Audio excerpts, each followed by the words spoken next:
What's up, everyone? Welcome to another episode of Drawn Talk. It's your boy Tyler, and guys, hope you guys are all doing well. That you are safe, you are healthy, and if you're lucky, maybe you got some of that Trump money this week. So we got two awesome comic book creators on the show today, Braden and Frank, and we're going to be talking about the comic book Modern Godhood #1 currently on Kickstarter. But also we're going to be talking about developing a comic. We're just going to have a silly goose time, nothing super serious, but if you have questions about developing a comic or you have some input on how you develop a comic, please feel free to jump in the chat, say hi, and let's just have a good time. Real quick, I want to bring in everyone in the chat real quick before I bring in the creators. We have K-Blon, Dio Brando, Arno Lopez, Kinma, Zach, Jacob Newell, and Christopher C. Oh, we got Christopher C here. Somebody got a new haircut or washed it. I got a new haircut. It's my quarantine haircut. My wife had to watch a YouTube video before she did it.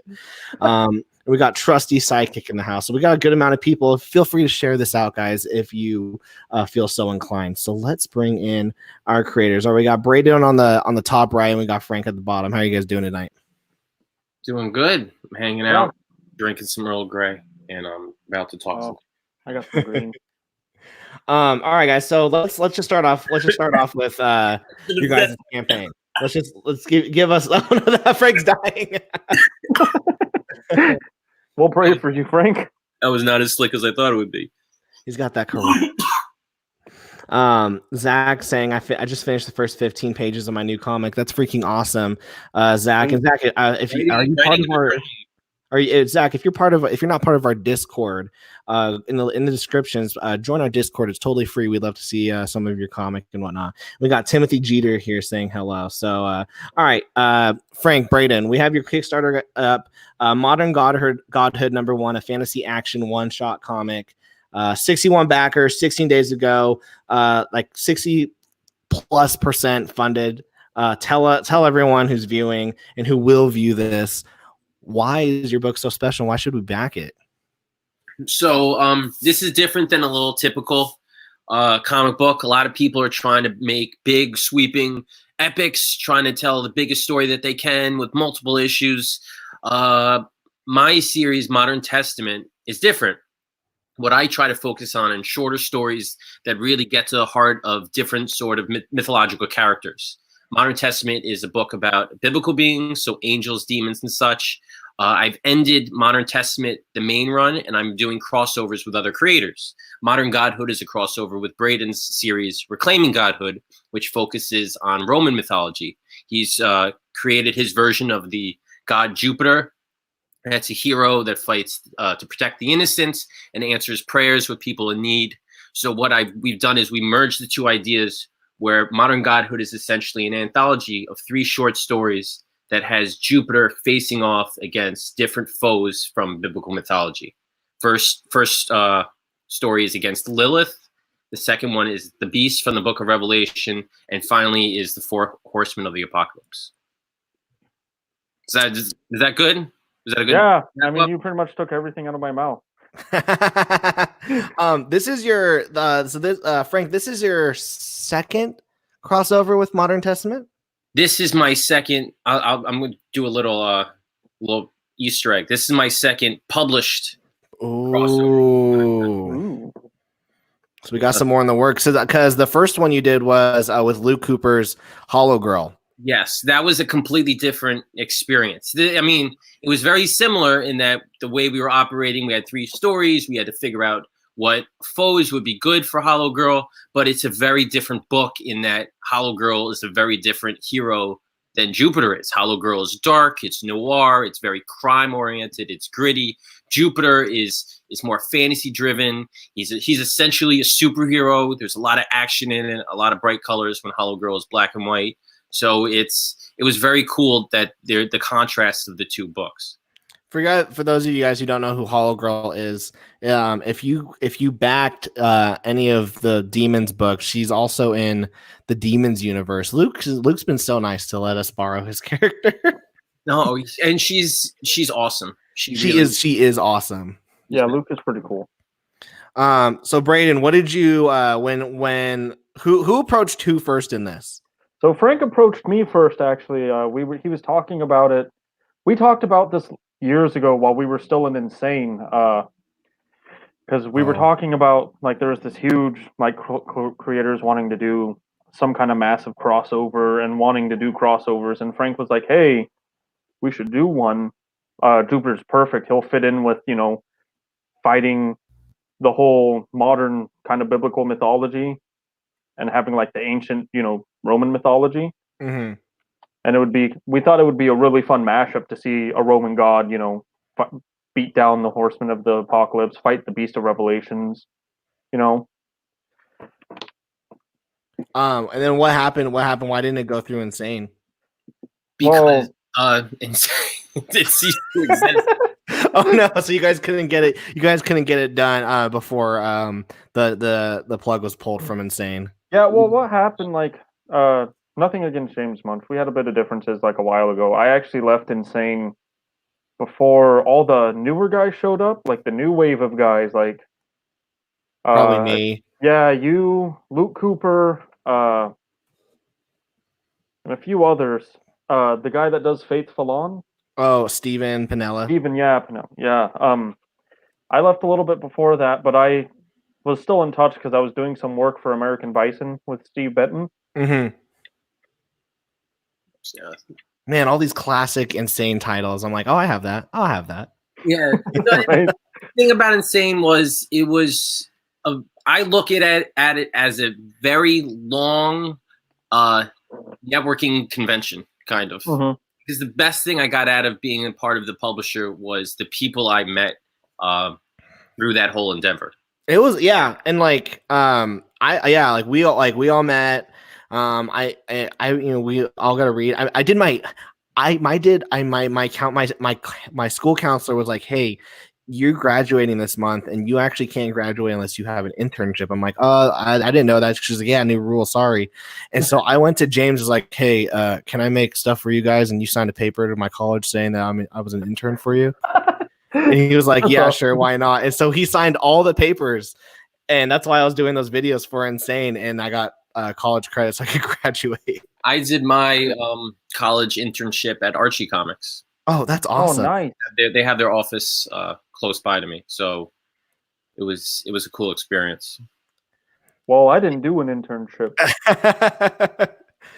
Do you guys ever miss Insane? I miss the people. Yeah, Not I miss Insane essentially, but I miss the people. I keep in touch with Frank still, Steve, Benton, Althea, and you. Like I try to keep in touch with.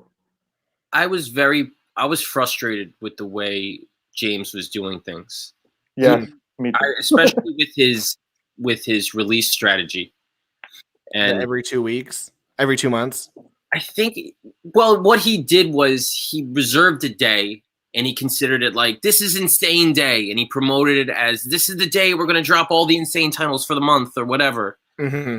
And I'm like, no, we're all competing against each other. Why would you do that? It should be like, okay, this week it's Frank's Day. The next week it's Demon's Day. Release a book every single week. The idea is consistency. You want to be in everybody's face every single week.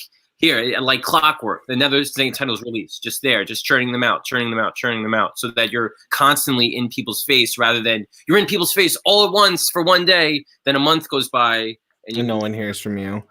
Yeah, I noticed that he had a lot of he picked a lot of.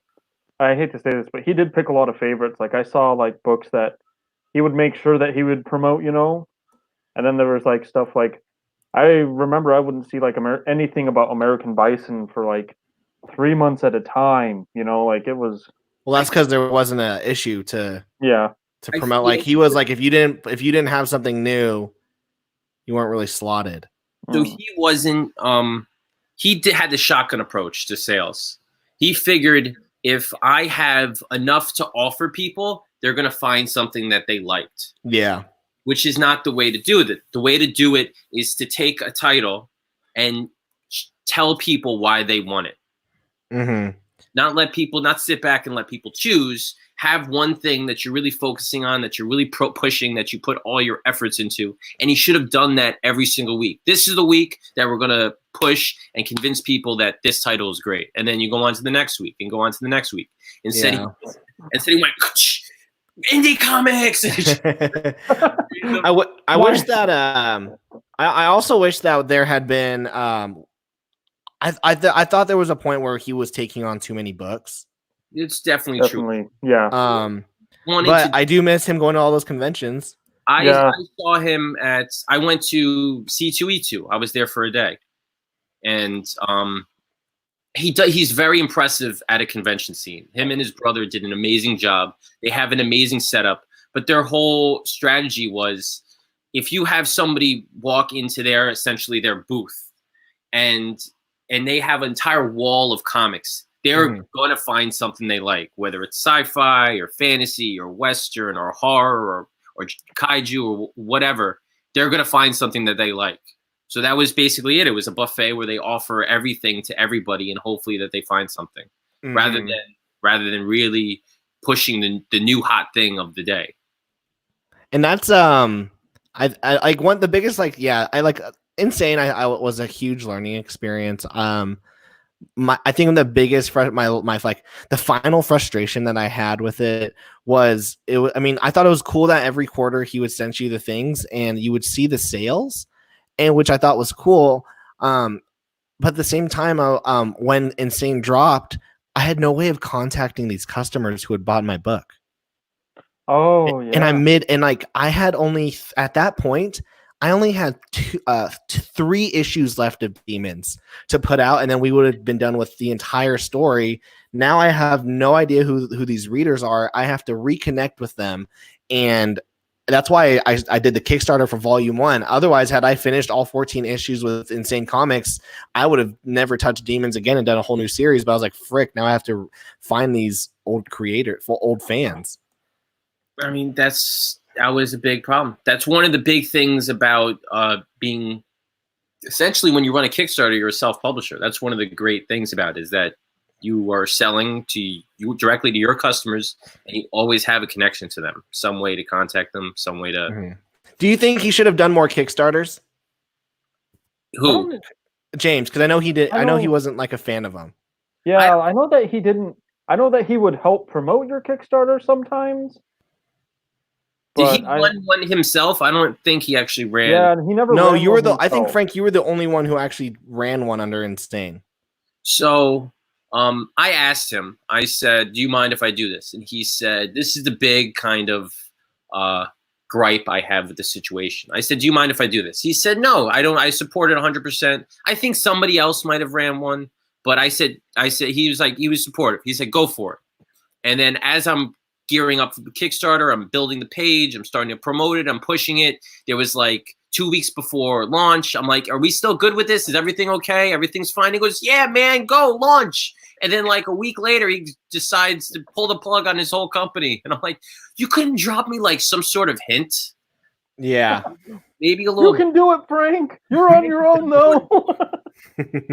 Like a little sticky note, maybe. By the way, I'm thinking about closing up before you launch your Kickstarter. So it was like I had it all figured that I'm gonna be this is gonna be an Insane release, and I'm promoting it through the Kickstarter. And he just kind of pulled the rug right out under me, and I had to rethink the whole way it was gonna work. And to those in the chat, or those who are watching, who are like, man, like, what's this got to do with like comics? Insane Comics, guys, was an indie comic book company, like independent company, and I thought it was one of the more like, you know, they had a presence, they were working hard, but the point of it, and you know, Frank and Brandon can weigh in on this as well, is you just have to. It was an experience for me to learn what it was like to be with a non-professional company. And if you're going to sign up to, like, you know, people like Short Fuse or, you know, Marcel's Evolution or any other you know, indie comic book company, you know, make sure that you read your contract, that you know what you're getting into, and that you know what the leader of said group, that you're okay with what the leader of said group company is going to be doing. I don't know. What are your guys' thoughts on it? Definitely. You want to read those contracts. Make sure you read the fine print too. I think James was very good at some stuff and he wasn't good at other stuff. I'm not going to completely bash him. I'm not going to say he did a terrible job. Yeah, no, he did pretty good for a while. You know, things that he did that I was behind, I felt a lot of support on. But you know what? I had a very similar experience on the opposite side of things of prose publishing, and I had a novel, and I felt the same exact way. I had a publisher that I felt was supportive of me, and I felt was behind me, and then overnight they made just a company-wide decision that really changed everything, and I felt betrayed. So I've kind of those two experiences have really helped me gain a thick skin. And to provide a little bit more context, when Insane first launched, 2014, I think. 2015. 2015 April. So they had their very first launch, their very first line of books. They had 2 books. It was Modern Testament and Reclaiming Godhood. The third book. The third one was a flip book. Yeah, it was sadistic and Sampler. It was misconduct. Is that what it was? It was Kelly Bender, I think, had Snarl. No. It was so the first wave of books. I remember, I was the first book that James picked up, and he actually asked me to check out Modern Testament. And I was like, man, you should really publish it. This is a good book. He was like, yeah, all right. And so the first wave of books, yes, it was a flip book. It was The Misconduct that James Munch wrote. Yeah, it was with Sadistic by Kelly Bender. Yes, and then it was Reclaiming Godhood #1 and Modern Testament Volume 1. Anyway, the point of this is that Braden and I's Modern Testament and Reclaiming Godhood connection goes way back because they were the first wave of books that were released, and he started picking up books here and there, and then it reached a point when they kind of just opened the floodgates, and before there was like creators that were signed, and Kelly Bender had so many books. He had a lot of books. He did. I was the colorist for one of them, and we never finished the series. I'm ready to talk about something else. Yeah, all these open ones. So the point is, guys, watch out what you're going to do with a small publisher. Specs Vision in the house. Mm-hmm. How you doing, Specs? Says, did you ever reconnect to your buyers after Insane Comics? No, I only reconnected to one, and it was because he so happened to be in my hometown. He went up to my booth at a local comic shop. He's like, dude, you're the creator of Demons? Oh, I where is it? I haven't, it's been 6 months. I'm like, oh, frick. No. James had stock too of Modern Testament that when he closed down, he wanted I guess he said you could buy it, and he really didn't give me that great a discount on it either. That also sucked. I didn't get I don't know if you guys know, I work at a book publisher. I work for a book publisher, and that's a typical thing. Yeah, but it was like he's closing up shop. I figured he just want to unload this stuff and maybe make his money back. Oh yeah, and he didn't give you a good enough deal to. He gave me the right. Yeah, it wasn't like a closing sale discount. It was kind of just, if you want them, you can have them. Otherwise, they're going to my fire barrel. Yeah, actually, I remember when I got that same email of hey, you can buy your stock of Demons. I was like, oh, I'll just print my own. When I saw the price. All right, so let's get into the remember chat. If you guys want to ask any questions, feel free. Arnold Lopez saying, I'd love to hear the full story. There was a lot of things, guys. I remember that day. I remember everyone chatting on Facebook with each other are you serious? So maybe one day we'll have an Insane Comics reunion on here, and that'd be cool. It'll be like in The Bachelor when they bring everyone back. The tell-all. So let's talk about developing a comic, guys. The show's about making comics, and right now I'm in that stage where I haven't developed a comic in a really long time. Demons took up 3 or 4 years. Now I'm developing. Now I'm back in the development stage. You guys were obviously developed a comic, but you guys are crossing over. So let's just talk about the ins and outs. You guys wrote it. How did you guys even write this? Who wrote the script? Because this is both your guys' property. How'd you guys do that? And you guys are both writers. It wasn't just it wasn't oh, hey, Luke, draw the book. I'll use your character. It's, you guys are both writers. How'd you guys do that? So we split up the script duties. Frank did the first story, The Lady of the Night. I wrote The Mark of the Beast, and then Frank and I kind of contributed to. He mostly wrote the script, but we kind of talked about what we wanted to do for the last script. Gotcha. And now was that a good experience? Like, was it hard? Did you guys like, what was the difficulties? Were there any difficulties in doing it? I've only worked with one other writer once, and it was such a horrible experience. I've never done it again since. So I think for me, the most enjoyable part of the whole process was just Braden and I talking over Facebook Messenger about who Jupiter is going to face. Because Gotcha. the main thing was the biblical beings that were going to be featured in this. And so I wanted to do characters that I hadn't done before. But at the same time, I wanted Jupiter to face something that's going to highlight one aspect of him in a certain way. So we were throwing around a bunch of different ideas. I've always wanted to do the beast, but I never had a right story for it or a reason for it to be. I always wanted to do Lilith, but I didn't want to copy anything because she's in so many things. She's a very popular kind of character for movies and TVs and comics. So I wanted to do these characters, but I didn't know how. And then Jupiter came along, and I'm like, Jupiter, beast, fights a huge monster, done. That's straight up Roman mythology right there. Mm-hmm. Do you find when you write that and someone asked me this question, and I'll put on an email, and if they're watching, I'm going to answer it right now because I don't want to respond to your email. Is like when you write a script. So when I write a script, I try to have like a main point I'm trying to hit, like a main theme. And so it's like from what I heard when you said, Frank, what you said, Frank, is you wanted to kind of like something, you wanted a theme that would be the point of the story, and you could throw in the character of Jupiter and have him, I don't know, explore this theme. Am I hitting the right notes?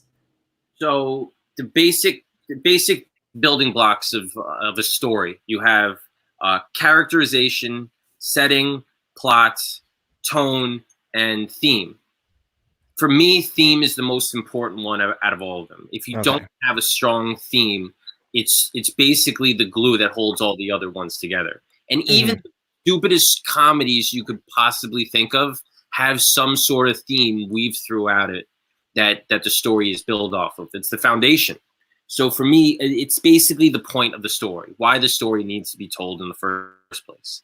And that's really the whole point of Modern Testament, was taking these characters, whether it's a demon, a horseman of the apocalypse, a golem, the behemoth, whatever it is, boiling that character down to its particular theme within biblical mythology, and then building the story up from there.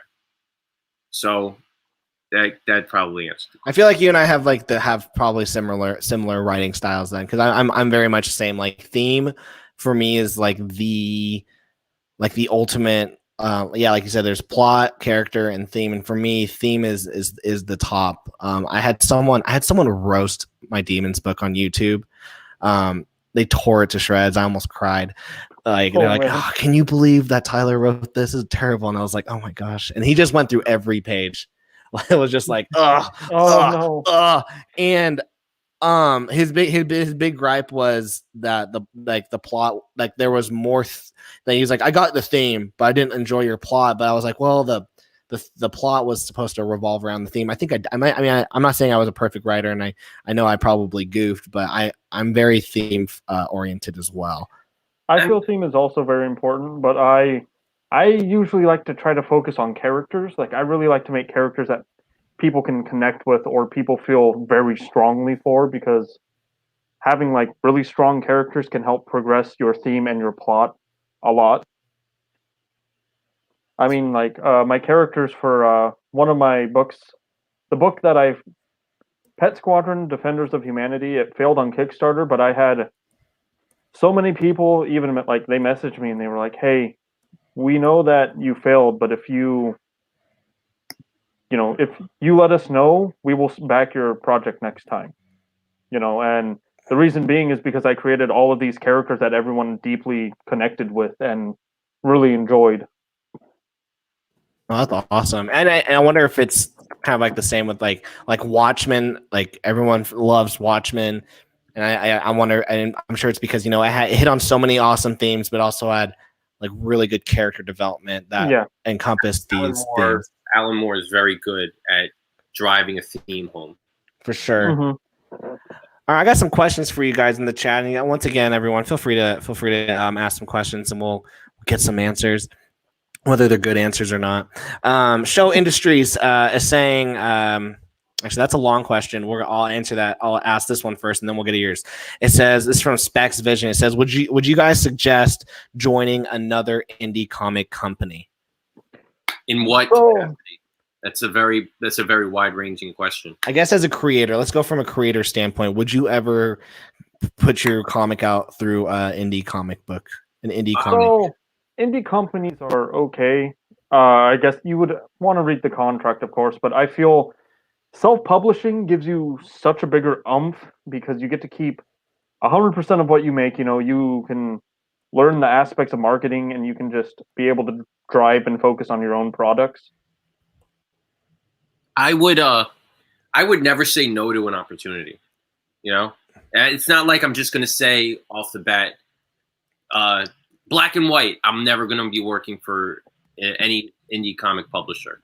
But I would say, let me hear what you have to say. What are you offering? What do you want me to offer? What sort of arrangement are we going to have? I'll be open to anything. For sure. I've actually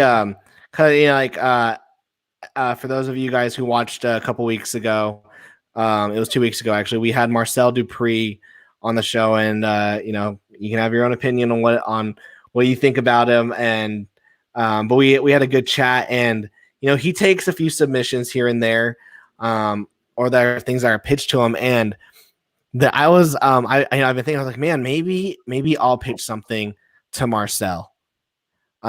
Because man, if I can get 300 people to back my comic through Marcel's company, and now 300 people might know my name, that's something that could be beneficial. But I don't know, because you don't know the workings of that company, right, or any indie company that you do work with. It's a tricky thing because Travis Gibbs' book Dog Days, looked very cool. I backed it. Travis, awesome dude. He gave me a Facebook Live video. He shouted me out yesterday, and I feel his pain that this book has been delayed and held up and has had issues and controversies.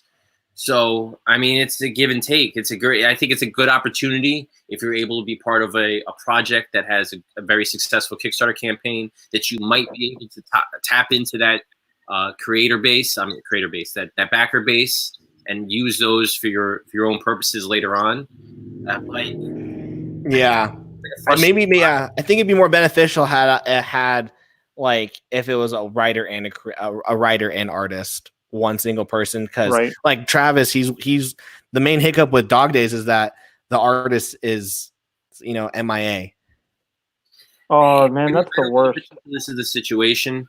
It all comes down to the relationship and who has control and who is doing what.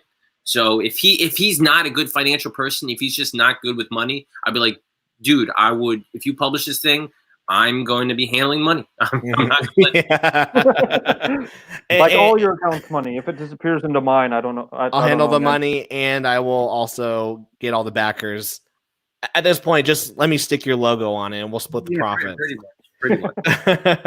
All right. Let's answer that big one. And real quick, guys, I'm listening. I'm focused. I'm talking. I'm also drawing because I'm behind on some client work, and I need to get this done in 2 days. How frustrating it is that I can't see what you're doing. Oh, is that? I here's the thing. I would show it, but it's the last 2 pages of a comic. I don't need. That's the best part. You know what, Tyler? I don't need to see it. I quite frankly, I don't even want to see it. But the fact that I can't see it is just like is bugging you.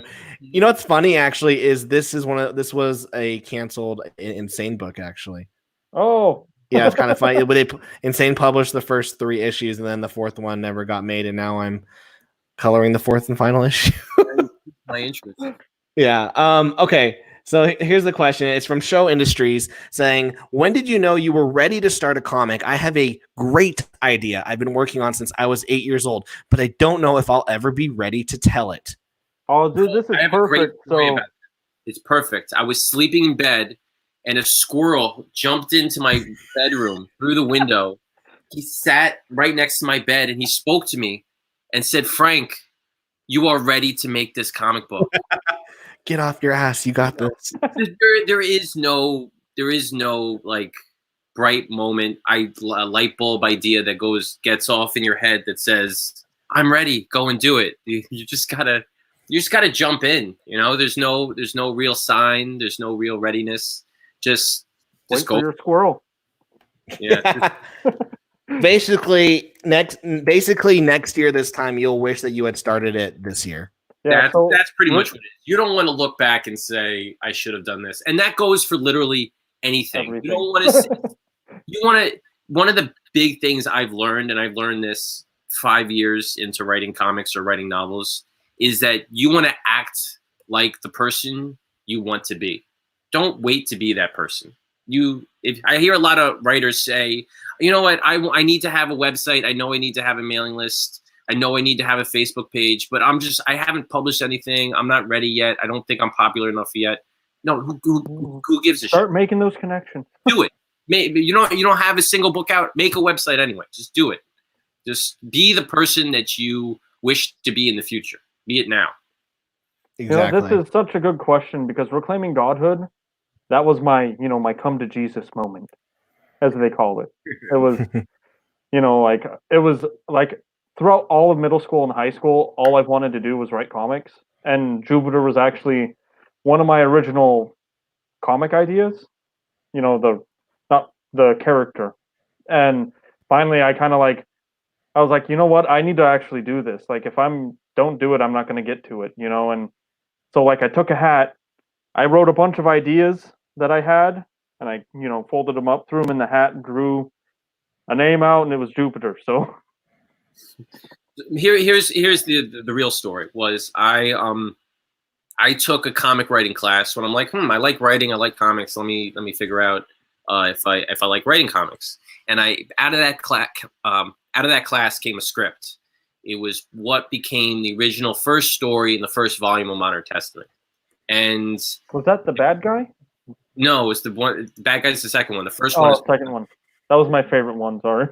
I love the bad guy. It's a great story too. Well, the original story I wrote was a different version of Fallen Angel. I rewrote it, but anyway, I had a short script. It was like 12 pages, 10 pages or something, and I'm like, okay, I got a script. What am I supposed to do with it now?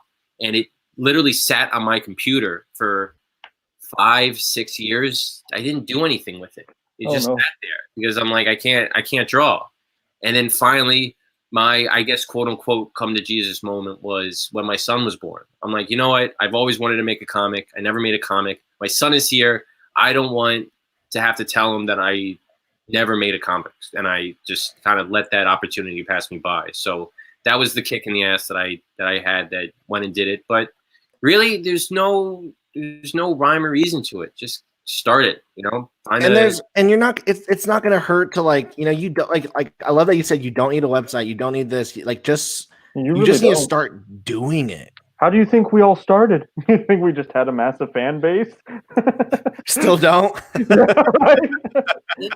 But we're still working on it. We'll get there someday. I've been taking Dan Brown's master class, the writer of the Da Vinci Code, and his first 4 books were considered by his publisher critical failures, and then once his Da Vinci Code book was published, it made that one number 1 bestseller. It sold millions and millions of copies, but because of that book, his other 4 books that were considered failures all got sales and were now millions have sold, New York Times bestsellers. So don't wait and say, oh, this is the great idea that's going to get me sold. No, you guys got to create and improve. And finally, hopefully you'll have one thing that really captivates everyone, and then they'll go to your other work, but you have to keep creating to find that one. I don't know what your guys' thoughts on that. Definitely. I don't have anything to add. That's said well.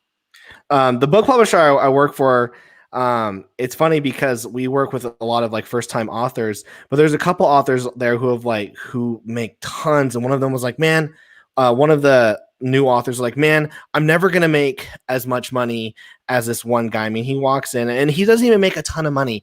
He walks in, he gets a $7,000 to $10,000 check every month. That's decent. No, that's good. He's not making, Dan Brown money. But people are like, how come I'm never going to be like him? And I'm like, you've only published one book. He's got 32 titles with us. Yeah.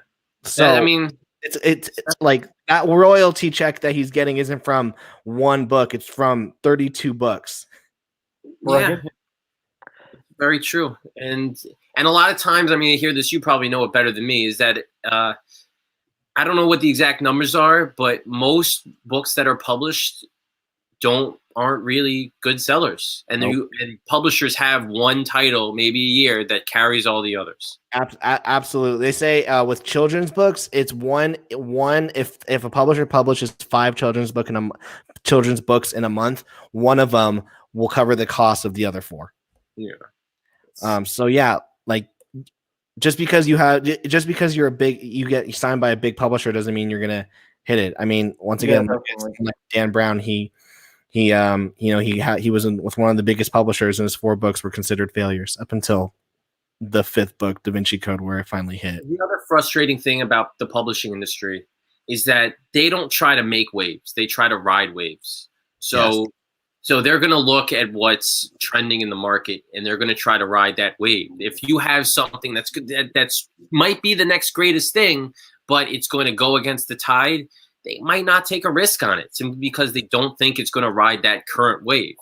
So it's tricky. One thing with we were talking about it in a marketing conference, and we basically just said, had J.K. Rowling come to the publishing company that I work for and pitched her book Harry Potter to us, we would have said no to it because it doesn't fit our publishing model. It didn't fit the books that we publish, and like, it's not saying that her book was bad.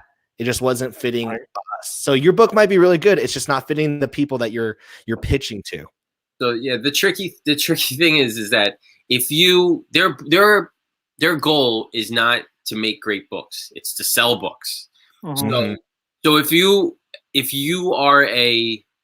you're pitching a title and it's terrible, but you're a big name and everybody knows you, they'll still pick it up because they know people will buy the book. Oh yeah, like, come on, guys. You guys think that no offense everyone, but you think Frank Miller's latest comics have been good? Or is it just his name is well known and people will buy it at the end? Yeah. So basically, show industries, just start now. Everyone start now. We got a ton of questions, so let's do this. Okay. Ichthus, we got 2 from Ichthus. First one, how long do you expect an artist to finish a page? That could be anywhere from a day to a year. Or sometimes they'll disappear and you'll get it 5 years later. Have you had people, Frank, where it's taken a year? Well, I hate to bash artists because there are just so many wide-ranging people with artists. Some of them are great, some of them are awesome. They're some of the best friends, and others they really just don't care. I don't know how else to put it. Mm-hmm. Me and Frank had this issue actually with Modern Godhood.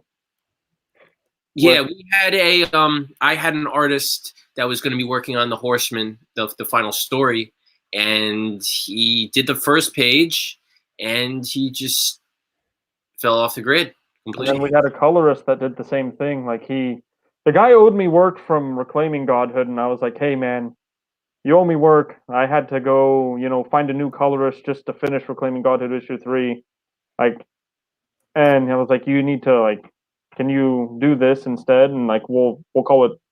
And I'll say, I told him that we'd call it even. And then he got a hold of Frank, and Frank kind of gave him, the one thing he had to do, and he only gave Frank outlines. He gave me an outline, but it was everything. It was just another excuse every time I spoke to him. Right. Yeah. And it got to the point where, I mean, I'm pretty good at harassing people to the point where they do what I want them to do. he would just it got too long. It was at some point you gotta cut that rope and say on to the next. And it was it was for the best because it was actually for the cover, and the cover turned out great. Yes, yeah, it did, definitely did. So I know Ichthus is an artist. So yeah, I would just say if you're an artist and you work with a writer and you've agreed, respect them, respect their time, respect their money. Also, communicate. I'm gonna answer the question. I'm gonna answer the question seriously. All right, here we go. When I work with an artist, I kind of work on a schedule of a page a week, and that's kind of, I feel that's kind of generous. That's very generous. Yeah. So I work on a lot of projects at a time. So if I'm starting up a project, it could take forever. It doesn't really bother me. And I know a page a week also allows that artist to work with other stuff too at the same time as me. Mm-hmm. So it gives a lot of leeway on both of our sides. But I do work with some artists. They'll do a page or two a day. So, but a page a week is when I'm plotting out an issue, when I'm plotting out how long a book is going to take. A page a week is nice. Yes. See, like I actually write contracts for my artists. Like, it has like the NDAs, like their timelines, how much time I give them, and like I give them, like for pencils, I give them a week, and then they give me the pencils, and then I review it, tell them what changes that I want made, and if there's not, I give them an extra 2 days to complete the inks. Let's see.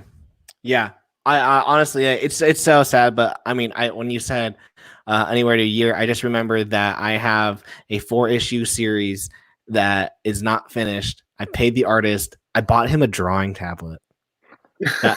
He's like, "Hey, I need a new drawing tablet. This will cover your payment of these 2 issues." So I said, "Okay, here you go." And he sends me a new page every 4 months. So you know what? As long as it's consistently every 4 months. Yeah. But every time I get it, I'm always shocked. I'm like, oh. Like, I don't even remember what the story's about at this point. It's been like 2 years since I sent him the script for the last issue. Okay, let's see. Shostia said, "Laughing my head off. I hate squirrels, but I get it. Thank you so much. McFry boy, how you doing, McFry boy? What social media platform do you feel is best for networking and procuring a fan base? Similarly, how effective is the convention circuit when trying to be noticed?" So conventions, I feel like I get better responses at conventions than I do through social media. Like, I developed a huge fan base from the conventions that I went to. Like, a lot of the people that backed my third issue of Godhood on Kickstarter were people I met at conventions. And okay. Like other important platforms though, like you definitely want Twitter, you want Instagram, the ones that you can type in the hashtags, because then it comes across people's news feeds and they're like, "Oh, great. Facebook is becoming harder because their algorithms are getting all funky now, and there's ways to break the algorithms, but it's really hard." Mm-hmm. So, my take on it is there's not one thing that's the key to success, but it's a lot of little things. So yeah, like Braden said, you got to be on Twitter, you got to be on Instagram, you got to be on Facebook. It's not that any one of those things is going to get you a whole bunch of eyeballs, but it's that repetition of just over and over and over again. People will eventually see your stuff and they'll become familiar with it. Facebook, I would say Facebook is good at meeting people and networking with people. Not so much tapping into new people, but because they severely limit organic posts. But if you do want to venture into Facebook ads, a lot of people think that they're a waste of time. There are tricks to them, so you really need to study up and find out how to do it. But Facebook ads, if you're willing to spend the money and you know the tricks, they're a great way of getting new eyeballs. Oh, yeah. Facebook ads are awesome. They help me a lot with a lot of my Kickstarters and promoting my books. But you got to be willing to cough. Yep. A lot of people are scared. As far as conventions go, conventions are good on 2 fronts. They're good not just with people, I mean, it's really good to get that face-to-face connection, like Braden was saying. Once people meet you and they have an actual experience with you and talk with you, they're going to remember that encounter. And if you have a way to just so that you don't sell them a book and then they walk away and they take off, if you have a way to contact them, an email address to get them on your mailing list, find a way for them to back you on social media, and you continue that connection afterwards, that's a great thing. But it's also, if you have a table, the creators that are alongside of you, they're great network opportunities too. Oh, definitely, yeah. So, creators that hold conventions are great opportunities. Like, I would go around and I would, you know, if I saw people and I liked their stuff, I'll be like, "Hi, my name's Braden Cox. I'm the writer of Reclaiming Godhood. Here, have a book." yeah. And they're like, "Oh, thanks." And I actually, Blood and Gourd, the writers of Blood and Gourd, I met at, oh man, Northwest Fest years ago, and I still keep in touch with them, and they're awesome. And one thing is also to network with creators and not see them as your competition. That was like the hardest thing for me at the beginning, was thinking, oh my gosh, like I don't want to be friends with Frank and Braden. Like they're gonna steal my sales, or they're gonna steal my customers. And it's, if anything, it's the complete opposite, because you know, it's just networking. And I said this in last week's live stream, but networking equals net worth. That was one of the things I hated about the way Insane put out books, is that when you have 6 books, the indie market is so small as it is. So when you have 6 books all dropping on the same day, we're all in competition. It was a created competition. It really did. So so don't be afraid, guys, to network with other creators, to meet up with them. I've gone several art gigs with people because another like person who I'm just friends with, never worked with, referred me. So like you can have opportunities. I was talking with oh my gosh, what's his name? Matthew Rosenberg. He works at Marvel Comics, and if you want to listen to the interview that I did with him fully, patreon.com/JohnTalk. But he was saying how in the comic book industry, it's all about like your friends. And so he said, so when a Marvel guy, head went up to him and said, "Hey, who do you think should write this Star Wars thing?" He said, "Oh, my friend so-and-so, he's done all these comics. He's worked for DC. He's, even done some small projects for us, but I think it's time that he gets to work on a bigger project."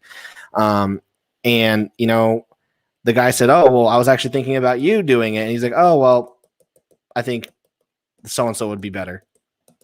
And then that guy got a Star Wars gig. So it just, it depends. It's really all about who you know. It really can be very cliquey. And it can become very cliquey. Any industry is really like that, about who you know. And that's the tricky thing for me about conventions, is having a crazy hectic schedule with a working wife and 3 kids, getting and meeting people, which in some way, the cynic in me has been like, yeah, all the conventions are canceled. Now everybody's got to stay at home and do Zoom rooms. And that's the only way. It makes things easier for me. But yeah, getting conventions, you need FaceTime with people. You really do. And you need to learn how to, it'll teach you how to sell. It'll teach you how to do a 15-minute, it'll teach you how to do a 15-second pitch of your book. So that you show people, hey, this is what's important about my book, and this is why you need to buy it. And I can tell you why in 10 to 15 seconds, boom. And you refine it. Yeah. A lot of times customers come by and you try to pitch them your book and they walk away and you're like, wow, I bombed. That was terrible. That happens so much. Like, I had a lady come up to me when at the Northwest Fest Comic Con I went to a few years ago. She came up to me and she's like, "What's Reclaiming Godhood about?" And I was like, I think she thought it was going to be like a Christian religion kind of thing, And I was like, "Oh, it's about the Roman god Jupiter." And she was like, "No, stop now. No thanks." And like walked away. And I was like, "Oh, thanks anyways." You lost a customer. Good way to take your lumps and to refine your pitch and your sales maneuver. But you learn from that, though. No, definitely. That's why there's a learning curve. You're only gonna you got to get out there and you got to figure it out on your own. Would you say like what would you say for writers though? Like writers are struggling, like, you know, artists, you know, they can post a piece of artwork and they go, "Lo, look at this shit that I did," and people are like, "Oh my gosh, it looks so good." What can writers do to build up their social media? Oh, social media? I thought you were talking about at conventions. Oh no, social media. Okay. So one of the best things writers can do is probably provide a sample pack of what they've written, you know, not like or even like, I know a lot of people do a lot of free books.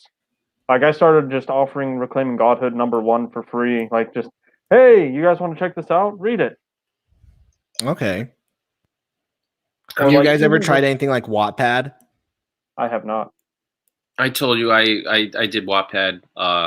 I'm on Wattpad. I have a bunch of my short stories that are on Wattpad. And they're not obviously you can't put comics. There's nothing for comics like Wattpad, right? No. Yeah, so I got on my website, I have a bunch of short stories that I offer for free. I put those on Wattpad just because there's another outlet. I don't really push it, but if somebody's there, they could find me. Uh-huh. I told you I did that experiment last year where I had a novella and I posted a chapter a day on Wattpad for the entire summer. And it was a cool experience. Wattpad is another thing. I don't want to say it's clicky, but it's just another system. It's another network to figure out, to know how to game. And if you don't really devote all the time to it and know those little tips and tricks, you're not gonna succeed in it. Yeah. Yeah, that's why I used to have this thing where I used to say, and I shouldn't have said it. I regret it. That rhymed. Where I was like, you got to be on every social media platform, and now I'm mostly on just YouTube and Twitter, with the occasional like I network on Facebook just to meet with creators, because I'd rather try like build on 2 platforms than build on like 20 platforms and have no idea what I'm doing on every single one of them. Not saying I have any idea of what I'm doing here, but I'm trying.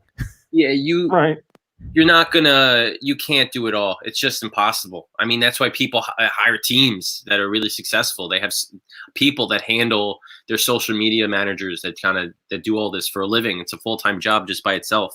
So pick 1 or 2. I mean, you could be on the other ones. Like I have a Reddit account, but I'm not on Reddit every single day.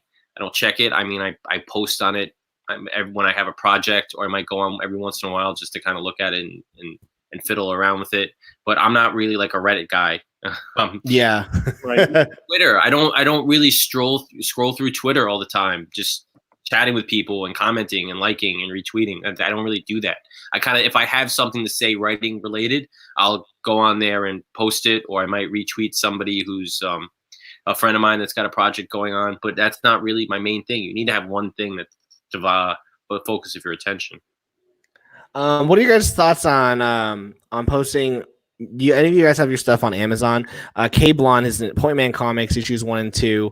And Point Man, I don't know if you heard, but I'm probably gonna do sometime in the next week or 2. We're gonna do Draw and Talk open mic, so that we'll just let everyone jump in, jump out, say their spiel. But Point Man brought up a good point in our Discord that his books are on Kindle. Are any of your guys' books on Amazon? So not yet. The main reason being is because I'm actually going to do a whole rehaul for Reclaiming Godhood. I'm going to make like a issue 1 trade, you know. So I've just been waiting because I don't want to put, you know, these first 3 issues on Amazon when I can just put the full trade on there. Yeah. Oh yeah. Oh, that number went up from the last time we had it on there. Did it? Woo! Thank you. Oh, somebody, if you were watching, yay! Thank you. Tyler, did we talk about Amazon? I just spoke to somebody. It was me because I told you that because I've been taking all these master classes and I work at a book publishing company. I'm surrounded by novels, and I've never written one, but I'm like, man, I kind of been itching to write a novel. And we work a lot with Kindle, my company, and Amazon. But I wanted to know from the self-publishing side, and that's why I asked you about it. So I'm gonna kind of repeat my answer, maybe. Yeah, go for it. A little bit. So I have a bunch of stuff on Amazon, simply because I also write novels and I've worked with indie publishers. I have some comics on there, but for the most part, I've never self-published something on Amazon. I've never actually gone through the process of, I have a book and I want to put it on there and publish it. I've always worked with a publisher who did that kind of side of things for me. And what I've seen with Amazon is not a way to get sales. Amazon is basically a channel to provide sales to people. You're not going to put your book on Amazon and all of a sudden people are going to start finding you and buy it. You still have to drive traffic to it. You still have to build your own audience to give it to people. It's just a way to tell people, yeah, I'm on Amazon. Go find me. Nobody's going to find you on their own. And the reason for that is because, and Russell Nohelty learned this lesson the hard way. He had a big sci-fi fantasy series that he was launching that he planned to do for the whole year, and it really didn't go as planned. He wanted to break into the Amazon market and he wasn't having success with it at all. And then he decided to relaunch that series on Kickstarter, and it was a big success on Kickstarter. And the reason is that audiences tend to gravitate towards different avenues for what they like. The audience that he wants to go after likes Kickstarter. The audience that he likes doesn't like Amazon. What things that do like Amazon are romance novels and novellas that people churn out. Probably they write one every 2 weeks and they put it on there for 99 cents. That's what Amazon is about. Yep. Amazon is just loaded full of self-published romance novels. With I mean, yeah, I'm not shitting on romance novels because obviously, We but there are bestsellers on Kindle. The problem is the bar for entry is so low that the quality is low. So people don't feel the need to really create some great book that's proofread completely, has a big spanning arc and huge characterization. They just kind of pump these out. And because of this, when you think of a book that's on Amazon, people are like, why isn't it 99 cents? It's because there's so much out there that's 99 cents that's just crap. And you can't really, any publisher that really has self-worth, that has written a novel for a year, that spent money on an editor, somebody to proofread, a cover artist, and has gone through the copyright. I mean, there's a lot of expenses that go in there. So when you put a book on there that's $12.99, which is still, when the grand scheme of things, pretty cheap, it doesn't sell because that's not what Amazon has become. Well, if you look at the top, like the top Kindle digital sales, if you look at their paperback sales are terrible. People want to read on their Kindle. They want to flip through a 150-page romance novel, and then they're ready to get to the next one. So yeah, really quick, guys, we got a super chats from Ichthus. Thanks for the $5, bro. It says, Tyler, you better read and review Juvenile Radioactive Pro Wrestling Gators that me and Cassidy Blonde are working on. Going to be free upon release. You know I will. That's such a cool. That's such a cool amazing name. I know, right? Juvenile Radioactive Pro Wrestling Gators. Yeah. Dude, I'd wrestle Radioactive Gators. I probably wouldn't win, but. All right, guys. So we're almost at the hour mark. So let's go back. Let's bring this full circle. Let's go back to modern Godhood #1, guys. Here's the Kickstarter. I'm going to put the link in the chat for you guys all to easily click on it and check it out, guys. It's $5 for the digital comic. It's $10 for the print copy. 32 pages. That's a really good deal. You're shipping too. Huh? And this was shipping too. That's including shipping too? One of my pet peeves is when they have the $10 there and you're like, okay, I'll get this book for $10. And I click charge 20 for shipping. Yeah, dude. That's really what it is. No, I'm with you, Frank. That's why my next book, I'm including shipping in that price, and you just pay for it and it's done. Because you go, oh, $10, I can afford it. And then you're like, and then they're like, they have the audacity to give you like $10 or $15 worth of shipping. You're like, that's not how much it costs. It's worse when you back a digital book and they're like, oh, it's $10 for shipping. It's like, but you're emailing it to me. Man. Shut up! You've seen one? You've seen that? Yes. It was a Kickstarter I backed forever ago. Get out, dude. Yeah, and like they even just posted the link in the updates, and they're like, "Here's the book." And it's like, I paid $10 for shipping just for a link. I was talking with a creator a year ago, and he was like trying to get on my show. And I said no, and he was like, "Wow, like I'm like screw you." He didn't say screw you, and he said, "Why not?" And I said, "Guys, I cannot have you come on my show and promote your really crappy looking comic book that you're charging $20 for the digital 15 pages." Oh no And way. he was like, "That's how much it's worth," and I'm like, "Well, I don't think it is," and I'm not. You're Yeah. paying like $1.25 a page, man. Kickstarter is great in that the price, the market price for books on Kickstarter accurately reflects the indie market. You know, a lot of people think when they make a comic and they go to a comic shop, Marvel and DC are selling books for $3.99, and you say, "Oh, I'm making an indie comic; it has to be $3.99 too." And that's terrible because Marvel prints thousands, tens of thousands of books on garbage paper, and that's right. Yeah. So yeah, it's great. And one of my biggest pet peeves with Kickstarter is that if you don't put the shipping in your pledge, if you put it as part of like an additional shipping charge, that goes towards your funding goal, which drives me crazy. Oh yeah, because so now, yeah. And you think you're doing a lot better than you are. Yeah, because that money, that's not your money. It's out the door. It's to the postal service as soon as they back. So it's like the fact that that's going towards making my project, it kind of grinds my gears a little bit. Yeah. So that's why you if you guys are gonna do a Kickstarter Indiegogo, you really gotta get your math down on it. You better know. Definitely. Yeah, you want to know everything goes into it. There really is a lot of planning, and you could tell sometimes you go to a page. There's nothing that's worse than getting on a Kickstarter page. Someone's like, "Look at my Kickstarter." I'm like, "Okay," and then I flick my mouse once, and I'm at the bottom of the page.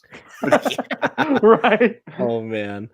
Christopher C real quick has a good question. It says, when is the shipping date of the book? So you guys, it's July 2020.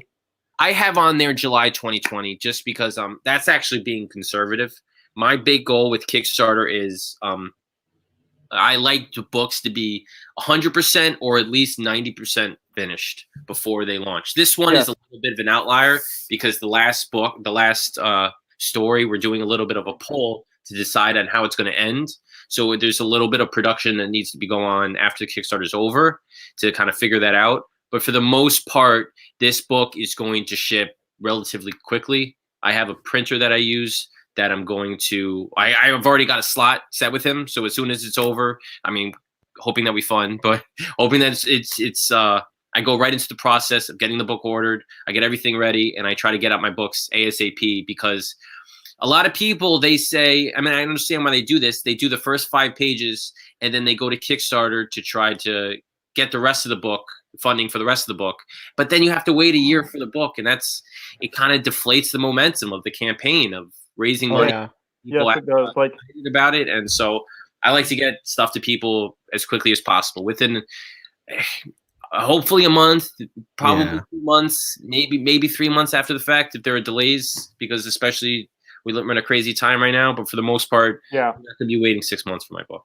So I want to touch on this a little. So like this happened with me for my Godhood issues because, you know, I was young and I was like, oh, we'll get funding, and I got funding, but it still took a while for the book to be in production. So don't be like me. Make sure your book is at least 90% done or all the way done. And if it is, print run Kickstarters usually are like way more successful than, you know, trying to get all the funding for one Kickstarter. Yeah. So, well, we have Christopher C here. Christopher C is like, but he's like, he does so much for indie comics. He's freaking awesome. And he's saying that he's backed 4 books this year and their shipping dates are all 2021. like to me that's nuts. Book, and it really depends on the creator and it depends on the book. So I backed a book last year for a creator. It was for a graphic novel, 150 pages. No, that's a lie. I have no idea how many pages it was, but he's got a good chunk of it done. But they went into production after the Kickstarter was over, and it's grinding on. And he's constantly updates saying, "I'm sorry it's taking so long."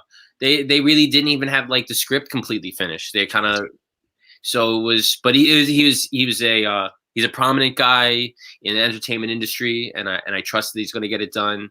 But it does kind of take the wind out of your sails a little bit when you have to wait that long.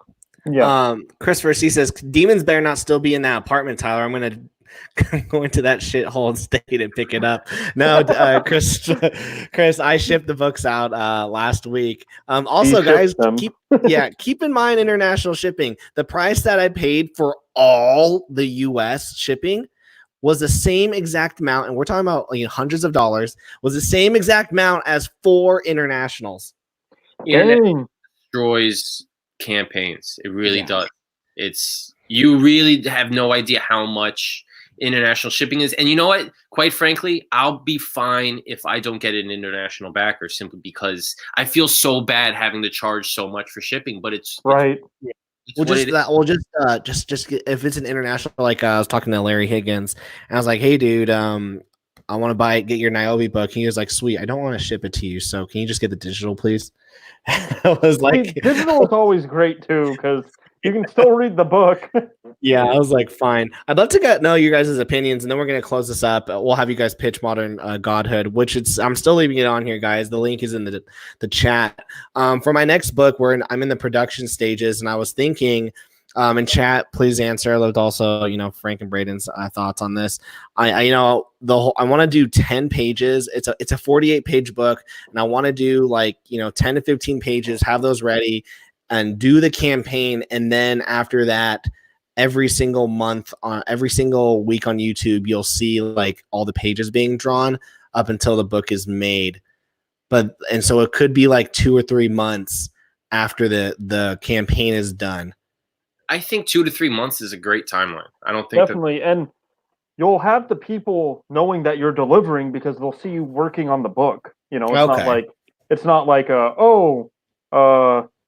yeah, I promise it's coming a year later. Kickstarter is all about proving yourself. You want to be able to build credibility with yourself as a creator. So if you have a page where you really have a plan and you lay it out there and you have a little calendar where you tell people, I'm going to be working on this page on this day, this page on this day, and you do your due diligence and you show people, look, I know my shit, I know what I'm doing. I am not some flake that's gonna not deliver. I mean, if you show people that you're for real, they'll back you up. All right, one last debate question: Kickstarter or Indiegogo? Oh, that's a tough one. I guess it really depends on what you need. I know Indiegogo is pretty cool because no matter what you raise, you get to keep.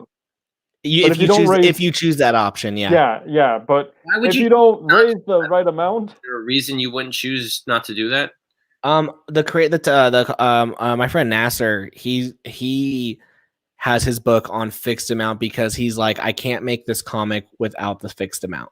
So even if it was flex, it's like, great, I have half the money. What am I doing with I can't? He's like, I have half the money. Great. I guess that's like it's half a book. Way to keep yourself in check. Be like, I don't want this money unless I can really use it for what I need it for. So, for me, it's an unfair question because I've never used Indiegogo, so I don't know the. Has it ever appealed to you? Like, have you ever thought about it? Like, did you guys ever talk about doing Modern Godhood on Indiegogo? No, because I'm just not used to it. I don't know. Right. I would do it as like an experiment. I would do it on a book. To be honest, I had plans on running an Indiegogo because of Kickstarter's policy wouldn't let me put a book that I wanted to put on there. Wow. I was going to go with Indiegogo, but I went with other plans with what I was going to do with that. And we've had this discussion before. At the end of the day, it doesn't really matter. Kickstarter, Indiegogo. What matters is your ability to drive traffic to that page. That's really all that matters. You got to market. Your fan base, your audience, your ability to draw eyeballs, whether it's Kickstarter, whether it's Indiegogo, whether it's your own website that you're taking pre-orders for. It's your own pull. That's really all it comes down to. It's true. All right, guys, let's talk about Modern Godhood real quick, and then we're going to end the stream. But yeah, like one, I'm just gonna comment. This cover is bomb. It is a very nice cover.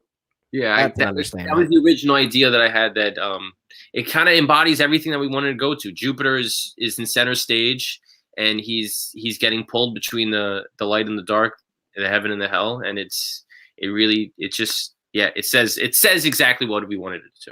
Mm-hmm. But also, I love that you guys have like your interiors. Your interiors look good. Like this is huge because you can see like the different people who have bought the books. Are these from Insane conventions? So the most of them, yes, but like the bottom right-hand corner, the kid and his dad, Childhood and that modern. was my first customer at a convention. Okay. Like that picture is really important to me, you know, because I the think kid he those are all circled pictures around, I you know, and it was awesome. Like it was. at least the Modern Testament ones are all pictures that I took at conventions. Oh, gotcha. There needs to be like you guys have the reviews. There's not a lot of comic book review places anymore. Definitely not. Like not even for mainstream comics. We have the project. You guys I like this. You can see where your guys' money is going to. Sometimes you just don't know where the money is going to. Maybe you back Red Rooster. You think the money's going to Red Rooster, and then you find out that your book's going to get into Walmart before you actually get the book in your hand. I don't know. You pay for a 60-page book, and you've been given 20 so far. It's been 2 years. Awesome art, sexy ladies. That's a butt. So if you're into that, there you go.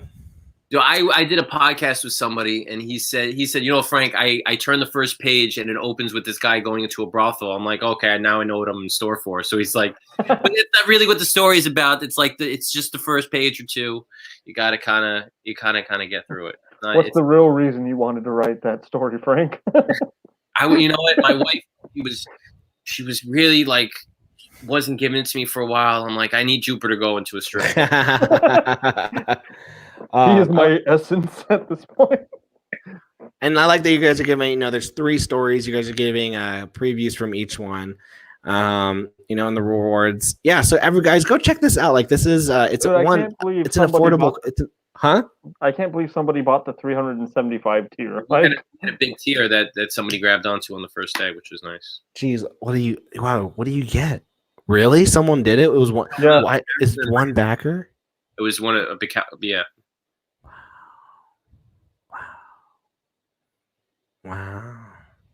Wow. There you go. That's it. Man, you got. Someone said once, I was like, Tyler, they're like, do you think it'd be cool if you had a Kickstarter and you needed 5,000 and one person bought your $5,000 perk, and then you were funded, you were done. I was like, yeah, I mean, it'd be kind of cool, but at the same time, I want people to read my book. You got that one reader who's ready to. I was talking to Todd Black. I'm sure you guys have seen Todd Black in the Facebook Todd's stuff. awesome. Yeah, Todd's awesome. But I was like, man, how did your home book did so well? He goes, oh man, that's because I had the same guy drop in like $100 or $200 every campaign because we had the same model. He had this girl and he wanted her pin up every single issue. That's awesome. And he was like, man, he goes, how many issues are you doing with this model? 4 issues. Okay, every Kickstarter I'm gonna buy a picture of that model for $200. Hey, guaranteed money. Yeah, exactly. Money's money. All right, guys, go check out Modern Godhood #1. Also, where can people find you guys on the social medias? Go, Brady. So you can. Okay. So you can find me on Instagram at Bradoxian. Oh, geez. And let me spell that. It's my old. What? How do you spell that? BRAYDOXIAN.